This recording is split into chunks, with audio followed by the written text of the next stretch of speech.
தான் குழந்தை ஜெயிலுக்கு போகும்போது கூட வந்து ரோகிணி இன்னமும் வந்து அப்படியே ஜாலியாக உட்காந்துருக்காங்க. லாயரை போய் பாட்டு வந்தா வேலை முடிஞ்சுன்ட்டு. ஆனால் முத்துவும் மீனாவும் ராத்திரி ஃபுல்லா வச்சு காலையிலேருந்து சாயங்காலம் வரைக்கும் அந்த வீட்டு வாசல்லையே உட்காந்துருந்து, அதுக்கப்புறம் வந்து அங்கேயே சாப்பிட்டு, அவமானப்பட்டு, திட்டு வாங்கி, காலில் விழுந்து, அதுக்கப்புறமா அந்த ஆள் மனசை கன்வின்ஸ் பண்ணி, அவர்கிட்ட வந்து வேலையெல்லாம் விட்டுட்டு வேற எல்லாம் பண்ணி, அவரை கன்வின்ஸ் பண்ணி அவர்கிட்ட வந்து இந்த பையன் பண்ணதுக்கான காரணம் அவங்க அம்மாவை பிரிஞ்சிருக்கிற ஏக்கம் தான் அப்படிங்கிறத சொன்னதுக்கப்புறமா அவர் நான் ஸ்கூலில் வந்து வெரிஃபை பண்ணிவிட்டு அப்புறம் வேணால் கேஸை வாபஸ் வாங்குறேன்னு சொல்லிட்டார்.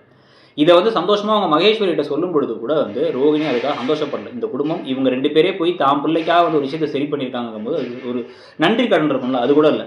இப்போ வந்து இவனை கூப்பிட்டு மிரட்டுறாங்க வேற, கிறிஷை கூப்பிட்டு வந்து டேய் அவங்க உள்ளார வந்தால் அவங்கள வந்து எப்படி நடந்துக்கணும் நீ அப்படின்னா வந்து அவங்கள்ட்ட வந்து நான் கூட வரமாட்டேன்னு சொல்லணுங்கிறாங்க. அந்த பையன் முடியாதுன்னா அடிக்க வேற போகிறாங்க.